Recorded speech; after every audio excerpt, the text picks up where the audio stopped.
wasn't going to kick it all off on Thanksgiving. That wouldn't make for happy holidays. Happy holidays. Who was she kidding? The upcoming holidays weren't going to be happy no matter what. "Well, I see your point," said Ginny. "But good luck pulling off the old sleep apnea deception." Their first customer of the day came in, and that ended all talk of Michelle's marriage miseries, which was fine with her. Focusing on her miserable relationship didn't exactly put a smile on her face, and wearing a perpetual frown was no way to greet shoppers.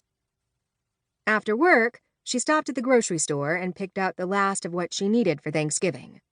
The whipped cream for the fruit salad, and to top the pumpkin and pecan pies, the extra eggnog for Shyla, her eggnog addict, Dove dark chocolates for Audrey, and Constant Comment tea, which was Hazel's favorite. Hazel, world's best mother-in-law.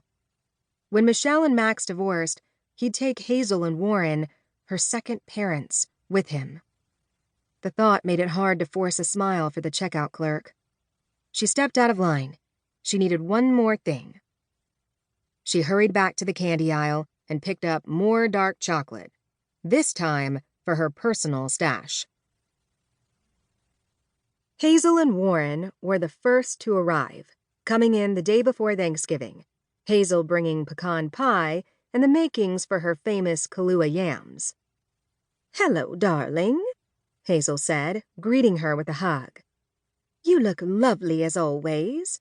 I do wish I had your slender figure," she added as they stepped inside. "You look fine just the way you are," Michelle assured her. "I swear, the older I get, the harder the pounds cling to my hips," Hazel said. "You look fine, hon," said Warren, as he gave Michelle one of his big bear hugs. "She's still as pretty as the day I met her," he told Michelle. "Yes, all 20 new wrinkles and 5 new pounds, on top of the others," Hazel said with a shake of her head. "Who notices pounds when they're looking at your smile?" Michelle said to her. "Here, let me take your coats." Hazel set down the shopping bag full of goodies and shrugged out of her coat with the help of her husband. "Where's our boy?" Who knew? Who cared? "Out running errands," she said. "I'll text him that you're here. First, let's get you settled." "I'm ready for that," Hazel said. "The drive from Oregon gets longer every time." "It's not that far," Warren said, and followed her up the stairs. Half an hour later, Max had returned, and he and his father were in the living room, the sports channel keeping them company, and the two women were in the kitchen enjoying a cup of tea. The yams were ready and stored in the fridge, and the pecan pie was in its container, resting on the counter next to the pumpkin pie Michelle had taken out of the oven. A large pot of vegetable soup was bubbling on the stove, and French bread was warming.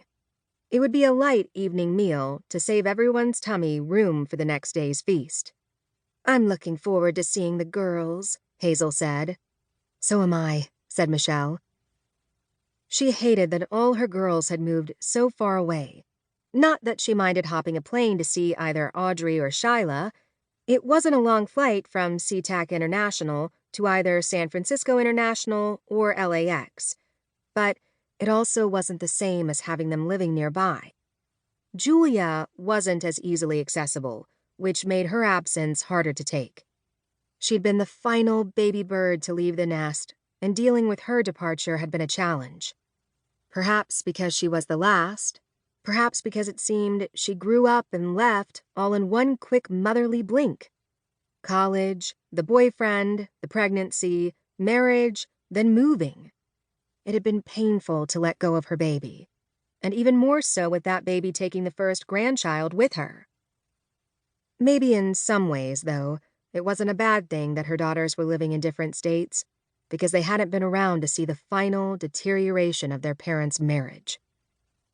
Michelle hoped they still wouldn't see it. She consulted her phone. It was almost time for Audrey's flight to land.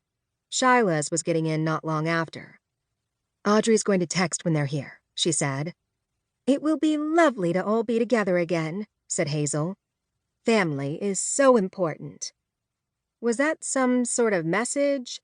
A subtle judgment? "How about some more tea?" Michelle suggested.